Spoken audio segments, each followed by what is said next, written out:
भानगढ़ किला भारत का सबसे रहस्यमयी और डरावना किला। राजस्थान की अरावली पहाड़ियों के बीच एक ऐसा किला है जहां सूरज ढलते ही सन्नाटा चीखने लगता है। लोग कहते हैं यहां आज भी आत्माएं भटकती हैं, रात में जाने वाला कभी वापस नहीं आता। ये है भानगढ़ किला, भारत का सबसे डरावना और रहस्यमयी स्थान। लेकिन क्या ये सच है या सिर्फ एक कहानी? भानगढ़ किला 16वीं से 17वीं सदी में बनाया गया था। राजा भगवंत दास ने इसे अपने बेटे माधो सिंह के लिए बसाया था। कभी यहाँ 9000 से ज्यादा लोग रहते थे। महल, बाजार, मंदिर सब कुछ था, लेकिन आज यहाँ सिर्फ खंडहर हैं और एक अजीब सा डर। इतिहास कहता है कि समय के साथ ये शहर उजड़ गया, लेकिन लोक कथाएं कुछ और ही कहानी बताती हैं। कहानी एक कहा जाता है कि यहाँ एक साधु रहते थे, बाबा बालूनाथ। उन्होंने एक शर्त रखी, किले की कोई भी इमारत मेरी झोपड़ी से ऊंची नहीं होनी चाहिए।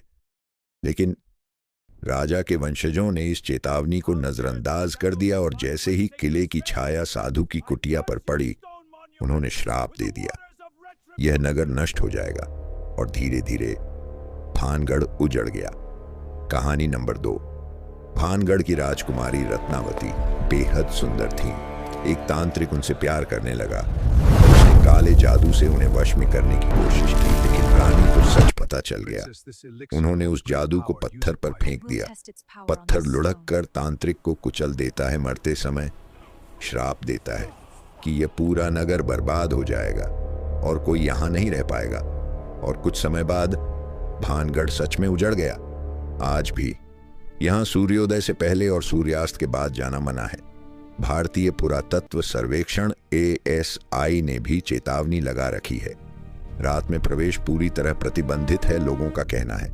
अजीब आवाजें आती हैं, कदमों की आहट सुनाई देती है और कभी कभी साया भी दिखता है। कुछ इतिहासकार कहते हैं ये सब सिर्फ लोक कथाएं हैं।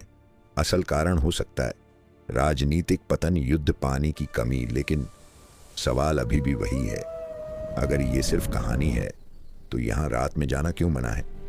भानगढ़ किला, जहाँ इतिहास और रहस्य एक साथ खड़े हैं, क्या यहाँ सच में आत्माएं हैं या ये सिर्फ डर का खेल है? ये फैसला आपको करना है। अगर आप कभी यहाँ जाएं तो याद रखें, सूरज ढलने से पहले ही लौट आएं, क्योंकि रात होते ही भानगढ़ जाग जाता है।